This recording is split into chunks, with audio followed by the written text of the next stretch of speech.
Welcome everyone. Thank you for joining us for today's webinar. My name is Aarti Chauhan and I manage the software donation program here at Nasscom Foundation. I have Mahendra and NGO empowerment team with me. We'll start with a little bit of housekeeping. All lines are muted, so if you have any technical issues throughout this session, please type it into the chat box, which is on your webinar panel.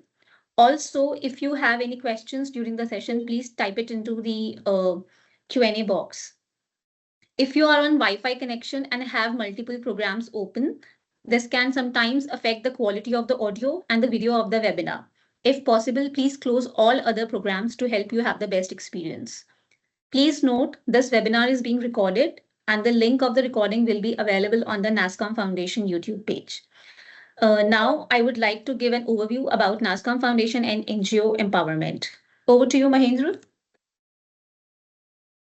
Great. Thank you, Aarti. A very good morning to everyone. Thank you for joining us today. And today's session, we're going to cover about how nonprofits can leverage to utilize pitch deck preparations. And that's going to be very important from perspective of taking it to the donors, taking it in terms of how they can work with different, people from a program lead perspective. So I think that's going to be something where we thought it would be very interesting for the nonprofit. So with that, we'll start off today's webinar. So Aarti, please go ahead and share the screen, and then we can run through the deck, please.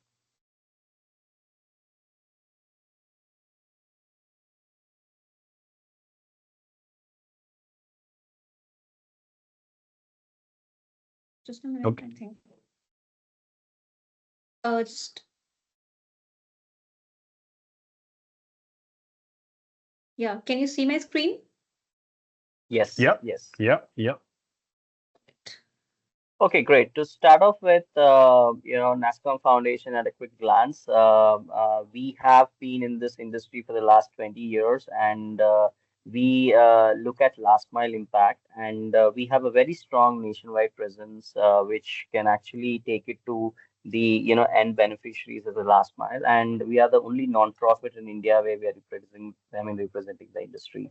Our programs are powered by Tech for Good because we believe tech is what which will be enabling the society and the sector. So that's where all our programs, whatever we have, are all powered by Tech for Good, right? So I want to just go ahead and touch on few of the things like how we look at it from a perspective of innovation spaces where we work with startups, students, we work with women entrepreneurships. We work with skilling and employability programs. We work with volunteering as one of the things which we also work to engage volunteers. And we also look at policy engagement and research in CSR. So that's basically typically as a quick overview about what we are. Moving on. What are we looking at, right? So we have NGO empowerment here, and the purpose for us is looking at strengthening this social ecosystem by technology. I think that's what I was trying to, stress a lot. Like technology is going to be key here, right? And what we are trying to do is building a resilient and self-sustained NGO sector. In terms of driving positive change in the communities across India, right? So under the NGO empowerment, we have primarily three programs which we run. The first program is the software donation and services, where we work with the nonprofits to look at eligible NGOs to get the softwares at a subsidized price. And the way it works is we work with the donors, and donor come to us and they want to donate their products, and we ensure that the eligibility checks are done to ensure that the eligible NGOs get these relevant softwares at a subsidized price and which are genuine also, right? The second program which we run is the My Kartavya program. And just to call out, My Kartavya is one of the program which was as a volunteering program. So now it has come under the NGO empowerment umbrella.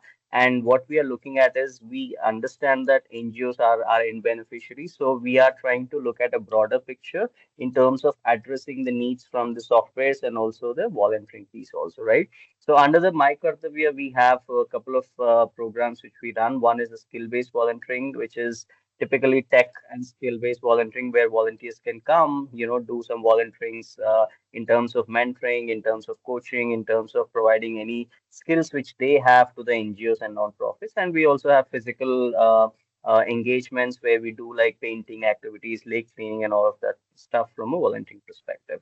The third program which we run is the capacity building program. We understand that the non-profits need to look at from a perspective of capacity building through tech, and we are looking at some of the programs like evidence building for the nonprofits, some of the programs like Gen AI for accelerator program for the nonprofits, some of the programs where we want to look at the capacity building through tech. So these are some of the things which we are working to ensure that there are capabilities program also as part of the for the nonprofits.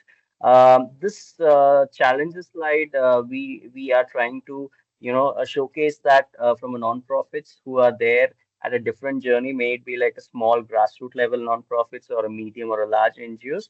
They have certain challenges, right? Just to name a few, they lack the capability to manage their donors and partners efficiently, right? They have absence in terms of the data or information in a consolidated tools, right? And some of them lack the capability to scale up after they reach a certain level, right? And some might also not have the latest technology to maximize the efficiency of the impact. So these are some of the challenges which we want to highlight at a broad level. Moving forward, yeah, please. So what is big tech, right? I know a lot of nonprofits who work with us know what is big tech, but just to give you a brief overview, big tech is a program which we have partnered with TechSoup, and it's been the program which we are almost running for the last 13 plus years, and it's the only platform which is available in India where the NGOs can get genuine software at affordable prices, right? Under the big tech, we have three programs. One is the software donation program, where we work with the donor and provide the softwares. Validations, where we check the eligibility of the the nonprofits, and the donor will go ahead and provide these softwares through their websites directly. NGO sources, nothing but we will look at the equivalency determination. So we go ahead and check the criteria if everything is meeting the requirements to ensure that the US grant making happens seamlessly. So once we make an eligible organization, the equivalency determinations are being provided through US grant making, right? So these are the programs under the big tech. I was talking about my Kartavya in the earlier slide, so I touched on few of the things. So first thing what we have as a program is the physical volunteering. So physical volunteering is typically a 3 to 5 hours program where we invite volunteers from the corporates to come do any kind of an activities like art and craft, school painting, or anything like lake cleaning activity. So these are typically 3 to 4 hours windows where we actually invite the volunteers, and they can do something as a volunteering physically, right? The second is the skill-based volunteering, where it is like a 3 to 6 months program, where volunteers can contribute to the non-profits. And some of the examples of this skill-based volunteering are somebody needs a website revamping, somebody wants to do a dashboard creation, somebody wants to look at their dashboards and data, right? Volunteers who are expert can help the non-profits through their skill-based volunteering, right? Virtual is something which is typically a 1 hour to 3 months, but this is typically more on from perspective of career counseling, mentorship programs. So those are the things which we also provide an opportunity for volunteers to come and contribute. Moving on, just to talk a little more about who are our top donors under Big Tech. Just to name a few, I think we have Zoom, we have Adobe, we have AWS. So these are the softwares which are available at any given point of time for all the eligible NGOs who can go ahead and avail these softwares under the Big Tech program. Talking about the impact, a lot goes in terms of we being in this industry for the last 13 plus years. So what is the kind of impact which we created, right? So we have almost like 1.69 billion worth of softwares which were donated to the nonprofits. And because the nonprofits came to big tech, they have saved almost 1.58 billion worth of the money, because had it been these softwares purchased at the market price, that would have been costed way, way high for them, right? In terms of the numbers, we have almost 2,000 plus NGOs who receive these donations, and we have 2.7 million lives which got impacted through our program, right? Talking a little more about the volunteering as well, we have 30 plus corporates who got engaged with us through the volunteering program which we run, and we have almost 36,000 volunteers who got engaged through the My Kartavya program, right? And what we're talking about is because the nonprofits are at a different stage, may it be a smaller grassroots or a medium or large, we cater to these requirements through the softwares because we understand the nonprofits will have infrastructure related, need a infrastructure related software, marketing or communication softwares, a donor management, security or a backup or an operation. So we have different set of softwares which can cater to the requirements of the nonprofits. Moving on. This is a quick snapshot about a study which we have done as a survey. So first survey which we have done is a capacity building survey where we partnered with Info Exchange and we had 478 nonprofits who participated in this survey. And some of the outcomes which came up was as the top three: improving the digital capabilities of the staff and volunteers, improving the website, and make better use of the social media and digital marketing. While these are the top requirements which we got from the survey, there are other stats also which were there, which was very interesting. I'll not go into the details, but some of the numbers are like, first number one communication channel for a lot of nonprofits has been WhatsApp, right? And we also have another survey which we have done, which was conducted with 60 nonprofits, where this was done through our interview process where we kind of collected certain questions and we did a virtual interviewing process to understand what is the big tech impact for the nonprofits. Some of the interesting numbers which came up as a stats was 98% of the nonprofits reported improved operations and management, and 97% actually reported decreased cost and expenses because they started to prescribe or come on board on the big tech to look at the softwares which are available, right? I'm cognizant of the time, so let's move on. I think with that, I would be introducing today's speaker, Ajay Batra. And Ajay is a seasonal entrepreneur, startup mentor, and angel investor. He has over 25 years of experience, and he is currently a CEO of Unicorn Growth Partners. And he specializes and advises in global startups and also looking at from both commercial and social impact ventures. And his, background in terms of the social sector, he's dedicated to the social change, and he worked very extensively with Azim Premji Foundation. And he also wrote, a book, an author, which is the Startup Launchpad also. With that, over to you, Ajay. Thank you. Thank you, Mahindra. Thank you, Aarti, and of course, a big thanks to Nasscom Foundation for this opportunity. Delighted to be here, and I see a large number of you dialing in. I'm assuming from different parts of the country, so great. I know from my conversation with Aarti, you also represent different sectors and areas, and I think that's really remarkable that we can all be together on a common platform. Let me quickly put up my presentation and then we shall begin our discussion. Aarti, please confirm if this is visible. Uh, yes, it's visible. Okay, cool. So folks, we're going to talk about, as Mahindra was talking about, and Aarti, I think, alluded to it. I do a lot of startup mentoring. I invest in startups. I help them pitch to other investors. And while not a large number, but a small fraction of these startups are also social impact ventures. So while commercials is top of mind for them, it is not number one priority because of the impact they're trying to make. So today's conversation is about, of course, in the social sector, of course, in the impact sector, the word impact is really important. But today we'll have a little narrower interpretation. We'll talk about when you pitch to somebody, a donor in this case, how do you create a memorable, compelling impact? And that's what we're going to talk about today. Uh, we will, even before you can talk about impact, you have to understand how others see you. How is the donor looking at you? How is the donor looking at you, your presentation, your work, your promise, your plan, all of that. So we'll kind of see things from the other side. We will do a few practice pitches if time permits, and I would love for some of you to volunteer short pitches, 30 seconds, 60 seconds. So please, folks, um, Please stay clued in. This is coming your way soon. And truly, this is about discussions, folks. So please keep your fingers ready on your keypad for typing your questions, comments, agreements.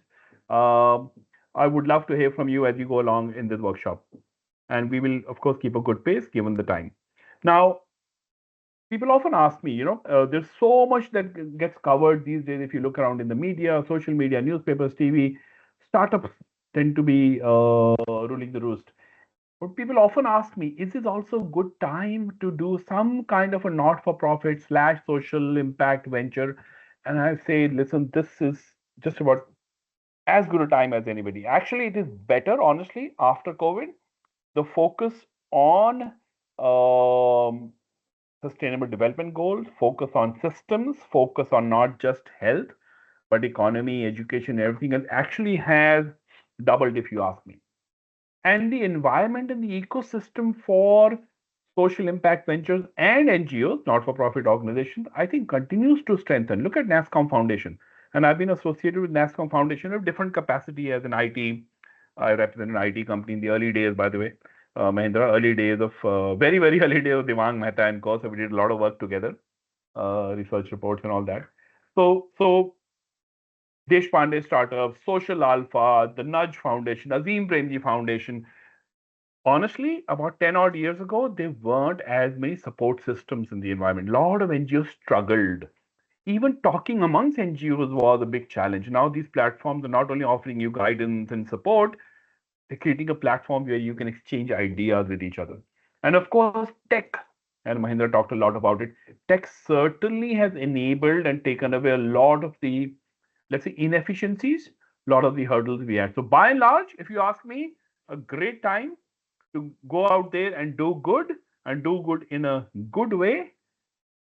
However, the reality is, depending on which survey you look at, 30, 50, 60% of NGOs don't work out. Either they don't take off or they take off, do some real work, and just kind of hit a plateau and become dormant, right? Of the 3 million odd NGOs in India, a vast majority actually are dormant today. What do you think are the top reasons? I want to hear from some of you. Now, this is important to keep in mind because when a donor is looking at you, I'm sharing the donor's investor's perspective. In the head, they're saying, have you de-risked some of the common reasons for quote unquote failure?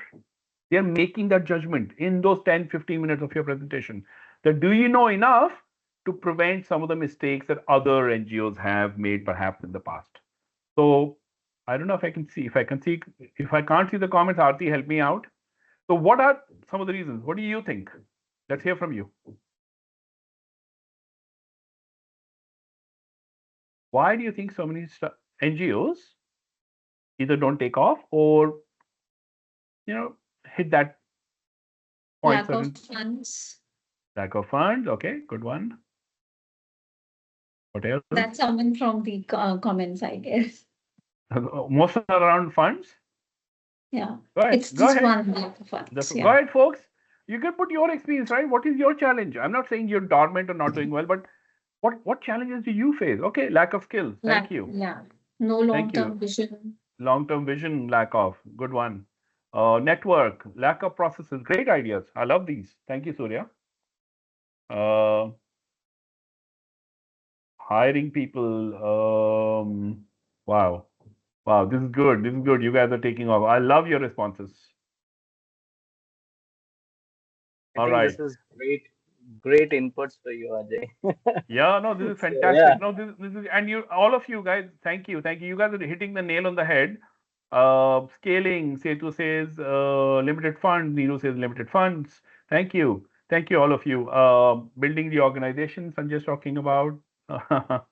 Okay, folks. Okay, thank you. Thank you. No, you've completely overwhelmed me here. Fantastic. You're obviously speaking from the heart. You're obviously speaking from your experience and others. And I think all the points you're raising are very, very valid. Allow me to share five that I hear very often. And as I mentioned, I hear them mostly from a donor investor perspective from this side of the table. But let me flag them. And I think you've kind of touched upon them, all of them already. I don't know if somebody talked about any regulatory issues or governance issues. Some of you mentioned organizational issues. especially around, let's say, international funding. There's some regulatory challenges. FCRA, thank you, Anindya. That's exactly what I was referring to. Even internal governance issues, accountability, reporting, transparency, even integrity issues, they do come up. There's another one called build it and they shall come. What do you think that means? Build it and they shall come. I mean, it's a fallacy. It's a mindset they have because of which they don't do well. Do you want to guess? Anybody? Invest time and energy, somebody said. Okay, a little bit more, a little bit more. Do actual work, credibility, Okay, you're getting there. hoping the donors or participants. Will come in. So, Donors. correct. Folks, what this says is with the best intent and purest of objectives, you start your NGO. But if you haven't done enough to sensitize donors, stakeholders, policymakers, partners around you, no one really knows what you want to do or are doing. So I know marketing is a bad word. A lot of NGOs don't like it. But folks, you have to spread the word if you don't want to use marketing. You have to let people know what your intentions are. Just because you have an intention and just because you've taken the first steps and registered your Section 8, etc., is not enough. Expectations often mismatch. Do you want to guess between who? Three classic examples. Expectation mismatches. Anybody wants to guess?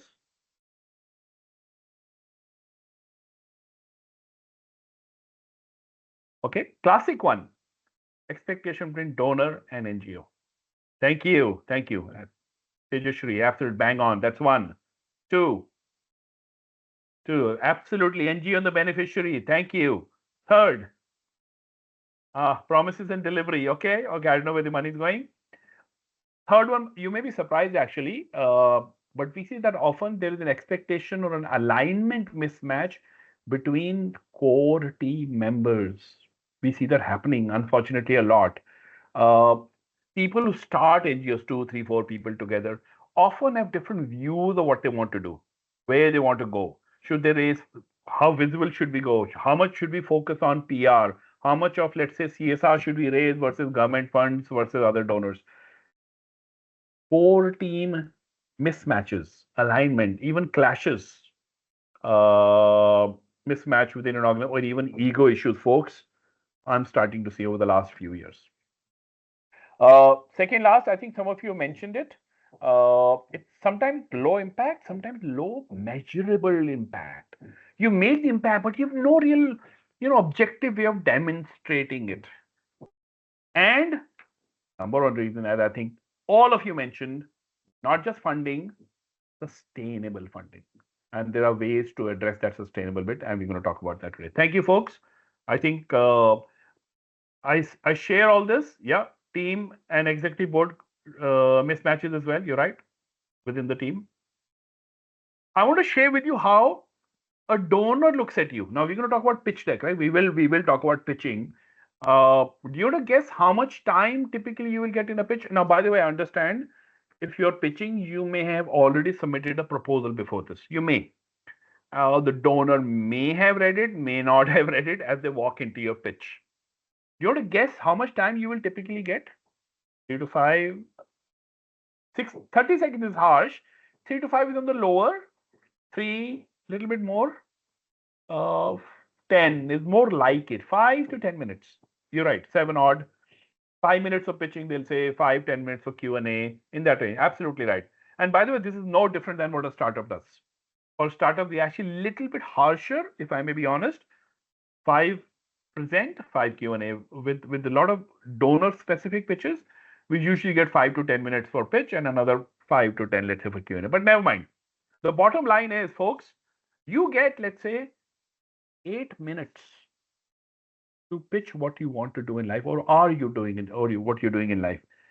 And let me assure you, unlike what you might see on Shark Tank on TV, nobody writes a check on the spot, ever. What is your objective? What do you want to achieve in those 7 minutes? What do you think? What is a good outcome for you? The tip of the iceberg. What do you want to achieve? Any guesses? Tell the idea. Good one, Dhruv. Okay, little bit more. Interest generate, Anindya. Thank you. Correct. And impact. Yes. Leave an impact. Yes. Yes. Yes. Yes. Yes. Invite curiosity. Yes. Okay, I agree with vision. So you do want to leave an impact. You want to be memorable. Remember, often a donor is seeing 4, 5, 6, 7 pitches in a day, in a session, in an hour or 90 minutes. So you do want to stand out, and a good outcome, folks, is for them to say, "This is interesting. Can we discuss later?" So what I'm showing on the slide is the donor perspective, folks. I'm listening to presentations saying, "Huh, I like the way this team's energy. I like what they're trying to solve in health, education, employment, wherever environment, and the way they're doing about it is very interesting. Let's talk to them later. I want to know more." If you are able to get that interest from the donor, and maybe you're already talking to them, maybe you already have their number, but if she gives you the number, she gives you the business card, say, okay, can we talk next week over a cup of coffee or come over to, oh, great, you've done your job. But folks, that's not how funding will culminate. That's just the beginning, tip of the iceberg. The real work happens in lots and lots of subsequent meetings. Anybody who's gone through fundraising will tell you this. So first 10, 15 minutes result in maybe 5, 7, 10, 15 meetings. These are maybe 30-minute meetings on Zoom every week or so. And the entire process may take from, I don't know, from 2 to 4 months. But they will do meetings. It's like peeling the layers of the onion. They really will then sit down with you. Okay, really tell me, why are you doing it? Who's the team? What have you done in the past? Is it your first NGO? Are you doing it for the last 3 years? What scale of the problem are you addressing? Tell me what you will do different than what 18 other people who are doing it. Do you need 10 lakhs, 10 crores? What are you going to use the funds for? If they're convinced with those conversations, then a little bit more around funding and sustainable funding comes in, where they will ask you for detailed documentation, registration, financial plan, accounting details, operational plans, impact reports. There's tons of stuff they will get into as part of the due diligence, even personal profiles. Finally, funds in the bank. So, folks, from the first presentation of the 5, 7, 10 minutes to actual money in the bank, like I said, 2, 4, 6 month cycle, and lot of detail they want to get to. Now, that's what a donor is looking at. Your focus is not to please the donor. Your focus is to build a great NGO. So, folks, while a donor is doing top down, you need to build the organization bottom up. If you're able to address these things, day one, what are we doing? How are we doing? How do we create impact? How do we measure impact? How do we stay true to our mission? How do we ensure accountability? If you're able to answer those questions to yourself first, your pitching is that much easier. Making sense? Happy to take questions. People often ask me, in these pitches, people ask for so many things. No, what are those top 3, 4 things I should focus on? And I'll tell you again, while working at Azim Premji Foundation, and not only do they run their program, they also support NGOs. These 4 always stood out in pitches that resulted in subsequent conversations. They may not have resulted in funding, but definitely interest got generated. Passion of the core team. What change or impact are they promising on the ground? I don't know if you get recording, Aarti. Can you answer that question, please? Yes, yes, definitely. I can certainly give the PDF of this presentation, but yeah. Now, do you just have a lofty dream, or do you actually know how to convert it into reality? What's your plan? And propriety. In other words, can you demonstrate that you are a reliable, trustworthy, high integrity organization? 4 key points. If you're able to convey that first meeting, second meeting, third meeting, I think you're on the right track. Now, let me ask, has anybody made a formal pitch to donors yet? Just a yes, no, please. Yes, Dhruv says yes. Another one, Sebastian, Manjula, no. Okay, some yeses. Yashita, no. Okay, cool. So I'm getting a sense Roughly about half of you have made it, half of you haven't. So either way, whether you made it or not, what's on your mind before you walk in? It's a high profile. They've invited you to their office. They're giving you a slot 10 to 10:15 in the morning. You show up all prepared. What's on your mind? Okay, you send your presentation ahead of time. What's on your mind as you walk in? What are those anxieties in your head? What questions are running in your head when you walk into a pitching? Am I how to begin? Is the cause clear? Good one. How do I connect impact with funds? What's the positive outcome of the meeting? What else? What else? What else? Now it's a presentation, right? And I how to generate interest. I see a lot of questions people have from, listen, I've never done this kind of formal pitching stuff. I can write documents, I can write proposals, 18 pages, but I don't know. Fundraising, this 7, 8, 10-minute high pressure pitch, I've never done it. I'm nervous. How do I handle it? Some have even said, okay, is it going to be as cruel as a Shark Tank pitch? Usually not, by the way. And will I be able to convey how deeply I feel about the subject in 7 minutes? Very normal questions to have, folks, including things like, what is a good pitch deck? I'm going to share a quick format with you today. Okay, sharing one impact story helps. I agree with you, and we're going to get there. So, folks, don't worry. We're going to get there. We're going to help you prepare for a pitch. But you know what? We've been talking about this word pitch for so long, we haven't defined it. What is a pitch? In general, what is a pitch? What do you think?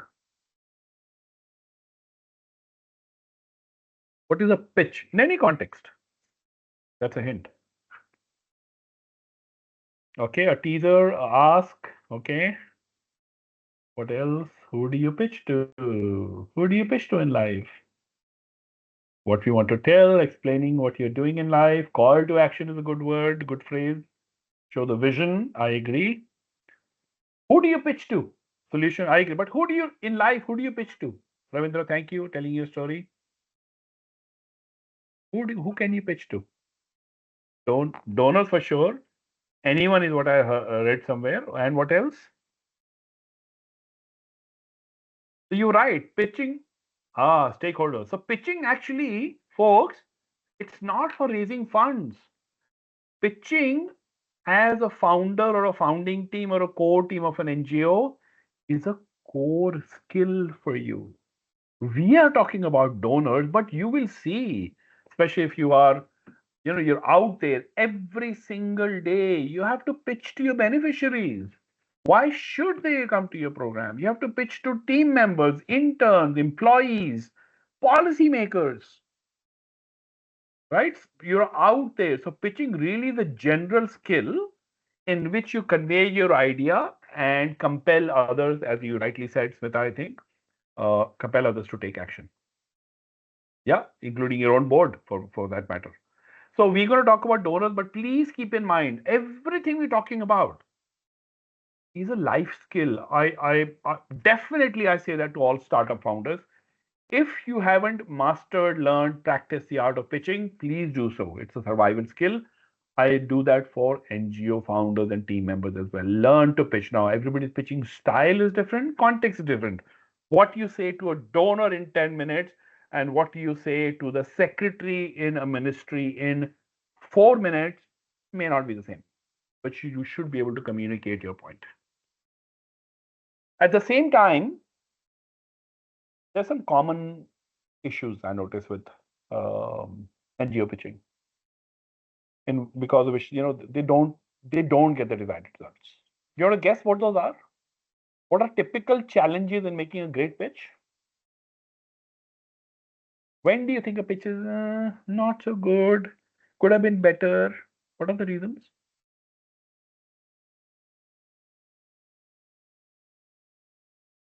Any thoughts? No emotional connect. Thank you. I love that. Not confident. There's no story behind it. Good one. Lack of evidence. I agree. Not able to create an impression. Yeah. Yeah. All good ones. Yeah. Two verbose. Okay. Perfect. Perfect. I love this. I love this. Okay, so folks, let me share the reasons I see very, very often, and I think you hit upon some of these very, very well. You talked about how there is no emotional story, and we will talk a lot about storytelling.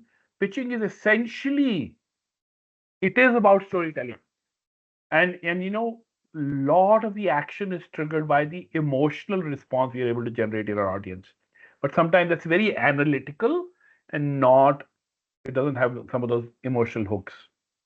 Second one I see, especially in a crowded space, in a country like India, we can do with, if we have 100 NGOs in the space of education, we can do with 200 more. And all the other areas, by the way, right? So there's definitely need for more committed action and committed people coming in. But sometimes you also have to show how you will do it different. What have you learned from the work of 15 other people who are trying to do manage and handle employability issues in, let's say, urban areas, and how you're going to do it differently? What's that unique value proposition? And I think some of you rightly said, we often get too involved in our operations. This is the team, this is the program I will run, these are the 14 places I will run the program, I'll have so many attendees, I'll send out brochure, da, da, da, da. Great.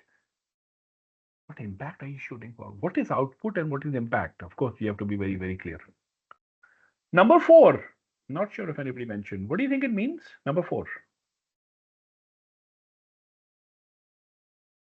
Number four, boiling the ocean. Can you boil the ocean? Can you really boil the ocean? Not focused, Vinod. Thank you. Bang on. You're very focused in your response. Too wide. You're trying to solve a problem that's too vast for too many beneficiaries, for too many stakeholders. I'm not saying they're unsolvable, but especially if you're a new NGO and starting, you have to learn to crawl before you can walk, before you can run. So don't take on impossible tasks. You can show a staggered pathway. I'm going to do this much today, next 2 years. I'm going to expand it to another state in the next 5 years. In 10 years, I'll be operating in 5 states, for example. So focus could be in terms of geographies, the example I'm giving. The focus could also be in terms of programmatic approach. Let's say education. You say, I'm going to focus on teacher education to begin with for the first 3 years. I will take on community engagement later. I will take on after school classes for underprivileged students later. Still education, but different pieces. And you're not sure. You want to raise, like I said, 5 lakhs, 50 lakhs, 5 crores. Why 50 lakh? Why not 70 lakhs? People go little on and off here. They haven't really thought through this very clearly. So my idea behind sharing this is make sure you are able to avoid some of these. At the same time, I'm going to give you 5 things you must do as homework for all any pitch that you're going to make. 5 things. Number 1, who are you pitching to? Like I said, your tone and content, tonality and content and duration will change. Are you pitching to a CSR wing of an organization, or are you pitching to a philanthropic organization that funds? What areas do they fund in? If, let's say, environment is their focus and you're talking about employability, I don't know, unless they've told you that they're open to newer areas. Most donors, funding organizations, philanthropic organizations have certain focus areas. So make sure you're operating in that band of sectors and areas. Think about who you're getting money from. As much as money is critical, the brand value of who's bringing you the money is critical. Why? Not just for today's project, but for tomorrow's project and subsequent fundings. You also want to understand, historically speaking, this donor, what kind of involvement do they want? And some people are, and I hear different answers. Some say, I want somebody to roll up the sleeves and guide me week on week. I've heard NGOs say that. And the other NGOs say, I don't know. It's okay. I would maybe prefer a quarterly review, quarterly meeting where I give updates. I don't want them breathing on my neck. So you need to do your homework and figure out what kind of operating model this funding agency carries. And that's available. You can talk to a lot of people they funded and they'll tell you. Point 1. Point 2, it's actually come across already in your comment. What are you doing? It has to come through as part of a beneficiary. So typical stories we hear. If you're a new NGO, you can talk about issues that your beneficiary or potential beneficiaries are facing. If you tested, piloted a few things, you can do a before and after story. I've seen pitches where they bring videos. Of course, they bring images like I'm showing now. I've actually seen pitches where they actually had a beneficiary come physically with them and accompany them in the presentation. There's a point I want to make around often NGOs, save these stories for these special occasion pitches, for example. Mahindra was talking about tech, right? And Nasscom Foundation, amongst other things, I know can help you. If you don't have a good social media presence, I recommend you get started and make sure your social media is about you, about your work, but more about beneficiary stories. Let them come and contribute. Let them, if they can't contribute or write, you take their views and post on their behalf. So the point I'm making, friends, stories are not, don't wait till you put them in a PPT. You should have stories running around every single day. You should have 100 stories and say, I don't know, I'm struggling to pick the top two I should put in. We also discussed how if you have some impact stories, please put those out. Please do show some data along with it. The story with data is a great combo if you can build it into your pitch. Again, 5-7 minutes, you got to figure out how to do it. We'll talk about that. Also, of course, a lot of operational things will get discussed. It's a good idea to preempt which problem are you solving, how are you solving, how will you involve the community, how will you do advocacy, what is your impact measurement, how will you vet it, what is your financial and operating plan, if you will. Think through all this before you walk into, because they will guaranteed ask you these questions, as almost guaranteed you will be asked questions on some of these metrics. Do you understand all of them? Do you know what, let's say, revenue diversification is? Anyone? Anyone? Revenue diversification, what does it mean?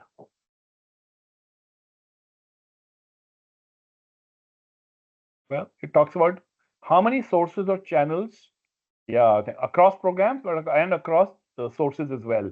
So, do you have donor A? Thank you, alternate revenue. Donor A that's giving you 100% of your monies, or do you have 4 donors, 25, 25, 25? You have distribution across, let's say, CSR and private donors and others. So, what kind of a diverse spectrum do you have so that you are de-risking your money raising? Outcome metric, of course, vary a lot by domain. Fundraising efficiency. Do you want to guess what that is?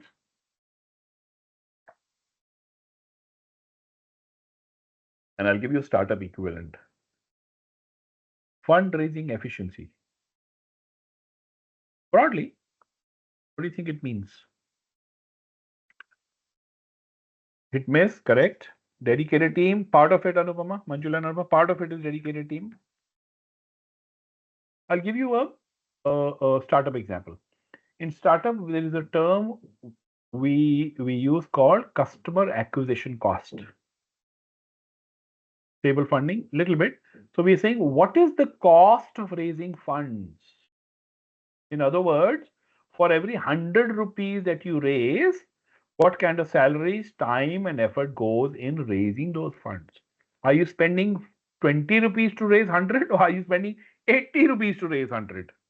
It will matter. It will matter. And of course, the more efficient you are, the more networks you build, the quality of conversation, everything adds up. So, folks, my recommendation is, of course, your metrics will vary depending on what you do, but do scan some basic metrics and be prepared for those conversations. Now, here's a question I'm often asked. What kind of a pitch deck should I take? And if you notice, in my presentation, it's item number 4. It was not item number 1. Because I strongly believe PowerPoints are important, but what's more important is you.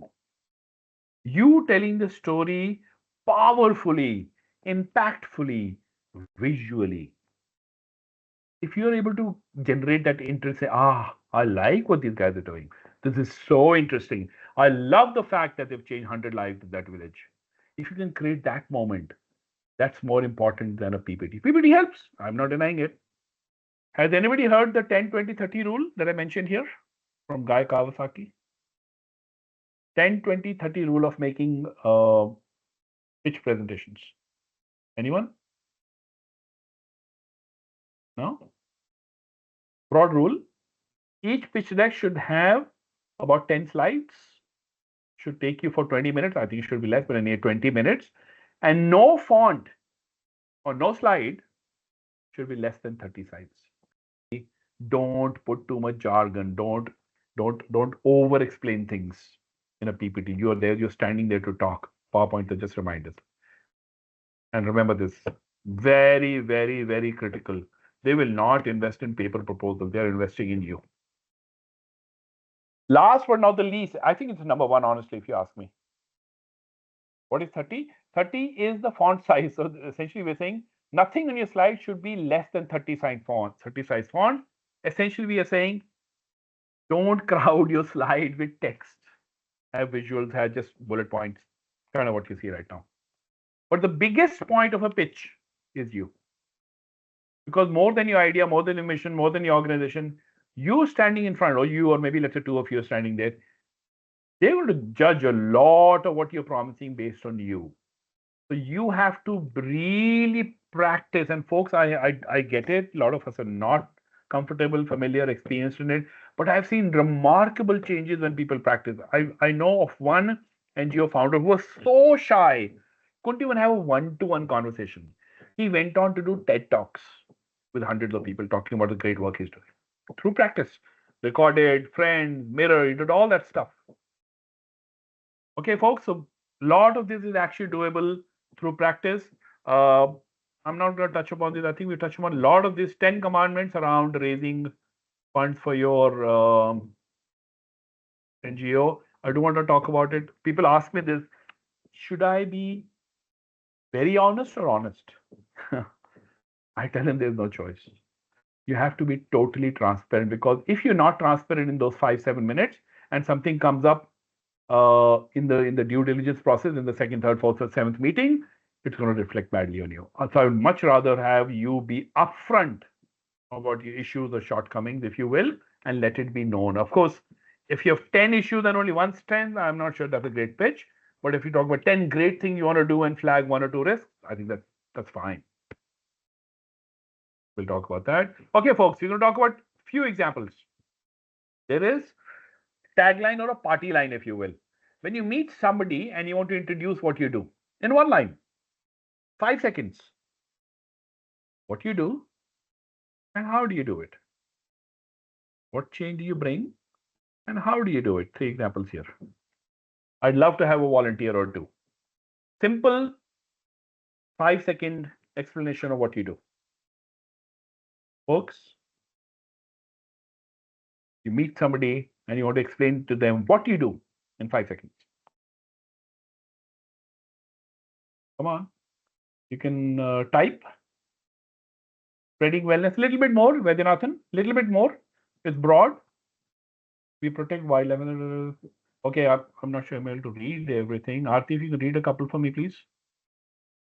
Yeah, we protect wildlife and their habitats, the long one. And the next is physical literacy development of blind and visually impaired through football.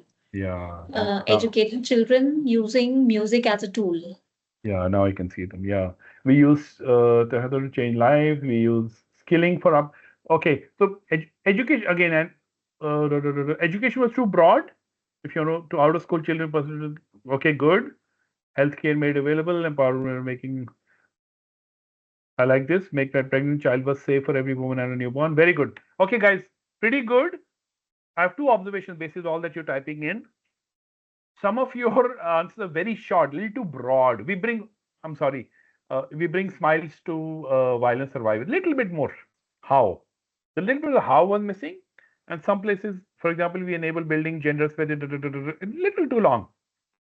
I want somebody to hear it in 5 seconds, say, I get it. I know what you do. Training, okay, I like that. The biodiversity conservation, empower children. Okay, I like this. Very crisp. That was really Empowering children through citizenship and life skill. Yeah, really like that. Preeta, that was good, sharp. Okay, Neeru again, sharp and clear. Okay, Manjula's updated. Natural school is a to build skills to do more, little bit more. Who are you targeting? I'm not very sure. Manjula, you see that in my presentation? I said who and how. Okay, we create accessible storybooks for children. I like that. Teresa, thank you. Smita, yeah, I'm getting your NGO now. Better, thank you.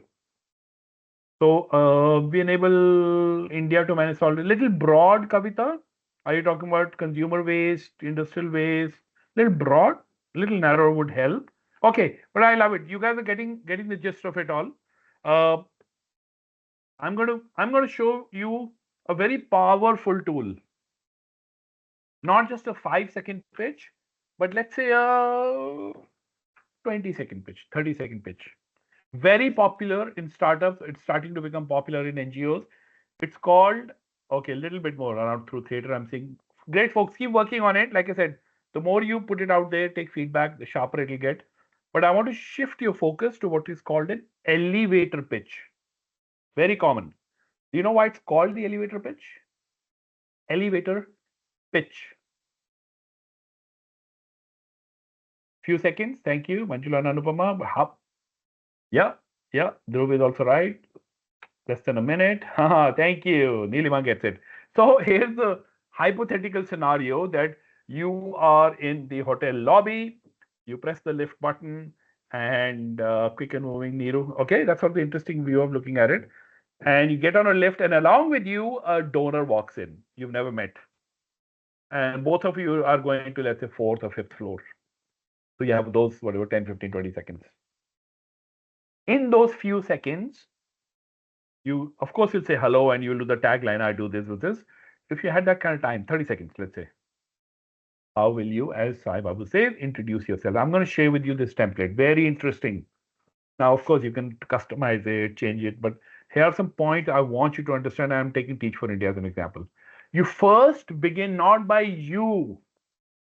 You focus on who you exist for and define them a little better. We don't just say we exist for students, too broad.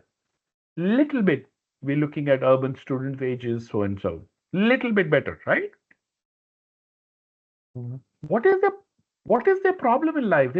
What is their goal in life? What is their problem in life? Well, they want to do well academically, but because they don't have resources, they don't have skills, they don't have people around them, they are not able to get quality education. You're building if you notice, you're telling a story. This is not your story. The story of your beneficiary or stakeholder. That here's the beneficiary wants to do so much in life, but has constraint, and for them we've launched an organization or a program, whatever it is, that does this. We provide in-school high quality teaching and mentorship, or whatever you do, right? Very crisply. If they have that, what does it help students with? Well, it helps them learn better. It helps them do better in life, both school life, get into good colleges, and hopefully prepare for life, all of that, right? Better future. We are currently operating in, I don't know, 5 geographies, 260 schools, 30,000 students, so many states. You can also mention impact metrics, by the way. Yeah, we can mention impact metrics here as well. We've impacted so many lives, so many different ways. And we are now looking to raise, let's say in this case, 5 crores that will see us through for the next 2 years because we want to bring in 2,000 more students. I'll give you a moment to absorb this. I do want you to focus on how we begin the story with the beneficiary, we end the story with the beneficiary. Because we want to make sure a donor understand what a change are you doing and how that change, how much of that change goes to the ground.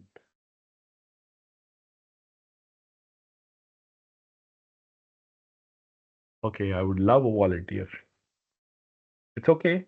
We're all learning, safe environment, don't worry. But if you want to take a stab at it, I would love for, thank you.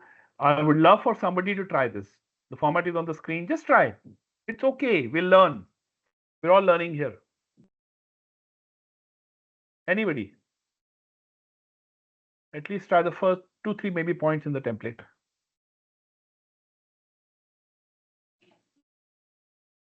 Can people speak, or is that completely disabling Uh, this?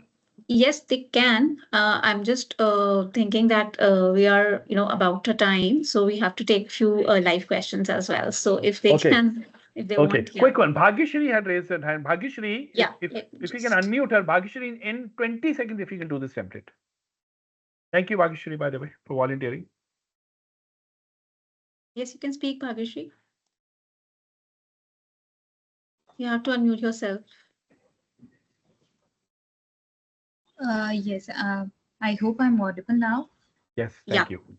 Yeah, you wanted me to volunteer for this, so I Yes, thought of learning from this template.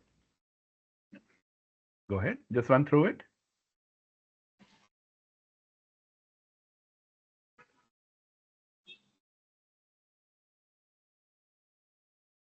So for I would say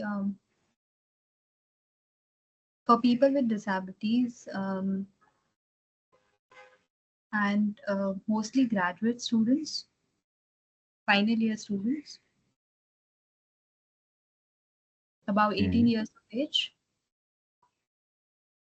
we would like to upskill them so that they will be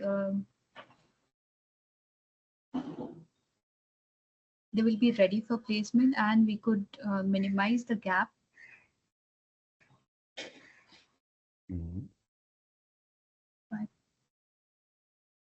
Okay. Through what? What is your program? In one line, what are you going to do?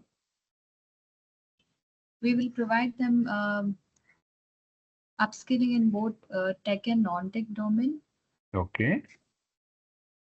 Okay. and then placement assistance. Okay. And are you already doing this, or if you're planning to do, just give us some traction metrics. Just next 1 year, what do you plan to achieve? Numbers. We are already doing this, and next year number we are targeting 200 plus students. Okay. And if you're making to a donor pitch, roughly what kind of amount are you asking for? Yeah, so maybe we will divide the audience and we will include some specific program here. Um Okay, roughly. Just give me a sense. If you were pitching to me for running this program for 200 kids, how much money are we talking about? 2 lakhs, 10 lakhs, 20 lakhs? How much are we talking about? so Roughly. we are planning a upskilling program for hearing impaired candidates. Total around 26 students are there in Tamil Nadu, and mostly they are doing BCA final year. So I would like to ask you if I mean, we are planning this UI UX design course for the students, where we can help them for placement as well. And the amount that we would like to ask is around 5 lakh. Okay. Okay, Bhagishri, thank you for, of course, being bold enough to talk here. Thank you. You did a good job on the template, and I must confess, I put you on the spot. There was no preparation that I gave you. So it's okay to change your numbers. I loved your page. My perhaps the only recommendation I have, of course, you will do homework on the numbers and before making the pitch, is spend a little more time on the problem. So you talked about kids who are struggling, but what are they struggling with? What is that they don't have today? Little bit more. Otherwise, I think the flow was good. Akshri, thank you. Aarti, I'll leave it to you. There are a couple of more. Oh, I'm loving. There's a lot of text coming in, but maybe somebody wants to speak as well. But I don't know about time. I think we Uh, can take few live questions, Ajay. Is it okay? oh, and I see Gaurav here as well. Hi, Gaurav. Good to see you again. Okay, we'll take questions. I would love to do more. Maybe Aarti, as a subsequent session, I'm just making a suggestion here. If Yeah. if some NGOs want to come and practice their pitch in a live session, come prepared, make an elevator pitch, and we'll give them live feedback. Maybe 5, 7, 10, and everybody can learn from that, perhaps, as the next session. Sure. Yeah. Thanks, Ajay. I think it's a very good, insightful session, and I'm seeing a lot of participation. Great interactive session, Ajay. I think uh, we definitely want to look at coming back in terms of sharing the pitch deck, asking more questions. I know we are running short of time. We'll take few questions, but I think this can definitely be a follow-up discussion, because I think that will be more insightful when they come back and put something, and then you can actually give some ideas and see how that can change. So yeah, I think that's definitely great. So probably we'll take a couple of questions if anybody have, and then we can see. Okay, Mahendra, Yeah. thank you. No, I want to thank everybody. Your over enthusiastic interest is amazing, and Yeah, I'm speaking on behalf of Nasscom Foundation. This is what we exist for, right? Well, you take the yes. first step, we'll take 5 steps with you and take you forward. Thank you. Any questions anybody wants to ask? I think we are right around the corner on the time. Sebastian, maybe I think I don't know. They have raised their hand for the pitch deck to practice. Or Sebastian, can you unmute yourself? And if you have any questions, please.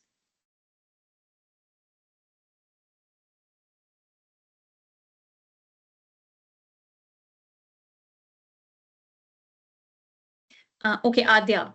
Adya, yes, she has a Go question. ahead, Adya. If you can unmute and speak, that'll be great. Yeah, please unmute Adya.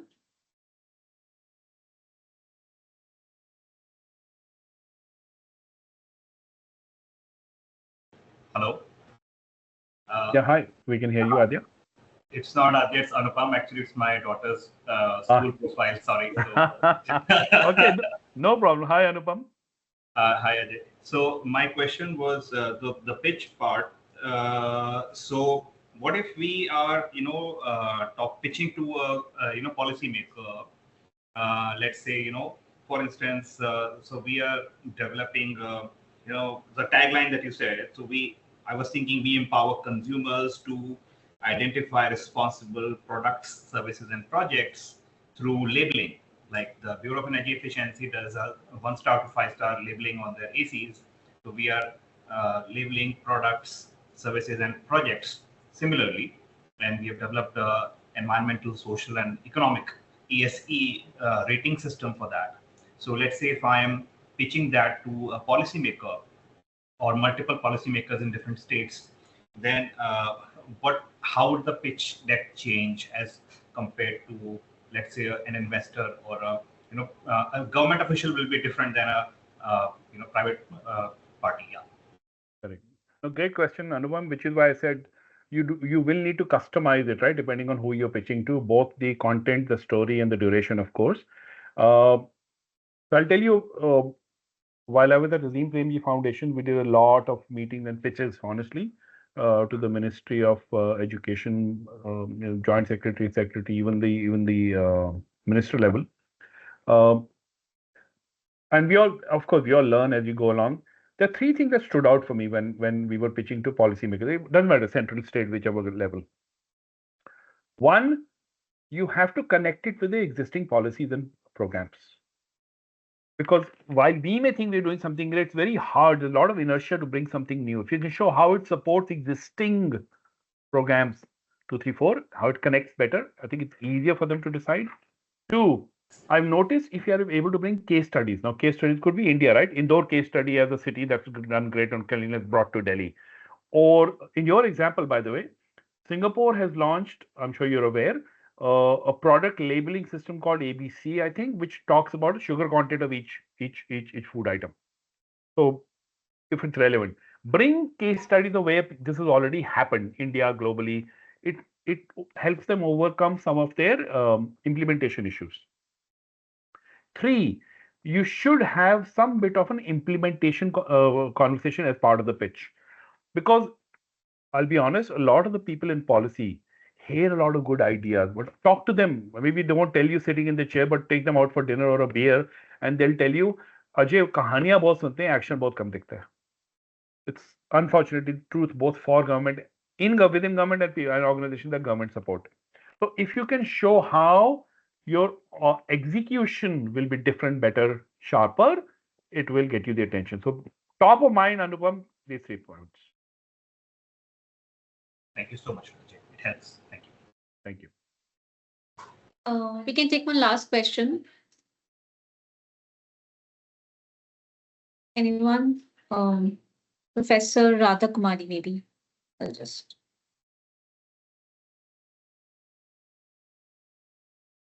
Hi, can you unmute yourself? Okay, Tejashri, thank you. And thank you all the others who've been putting your comments out. Thank you.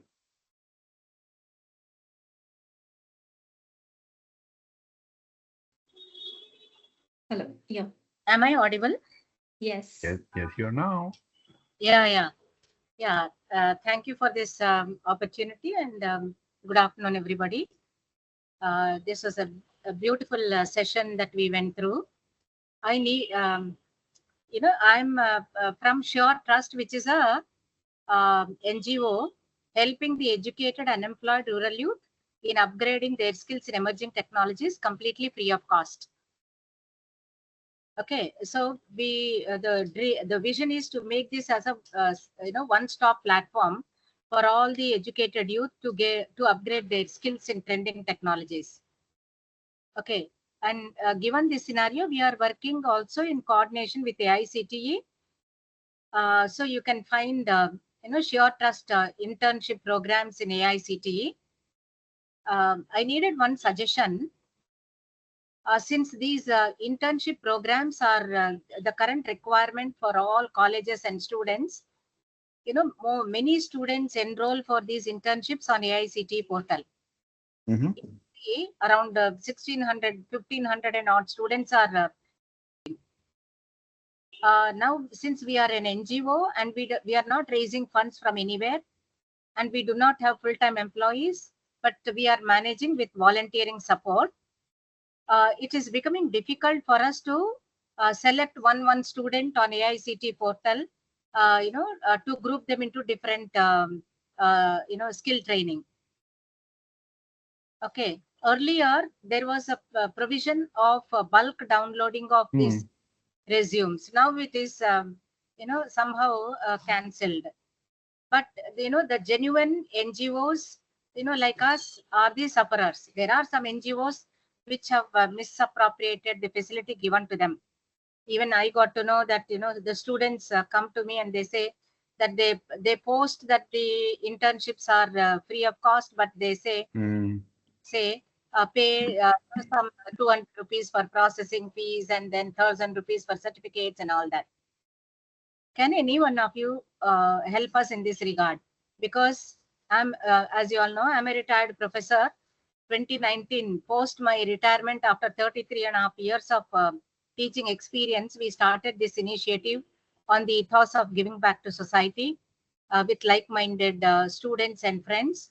And we are NGO partners for Tata Group of companies. In addition to that, there are many corporate executives who are supporting conducting these wonderful programs. Every day you will be surprised to know 300 students minimum attend these sessions between 7 p.m. and 10 p.m. after they come back from colleges. Okay, given this scenario, we are facing a problem of, reaching out to students because of this restriction. Okay. Can anyone give some suggestion regarding this?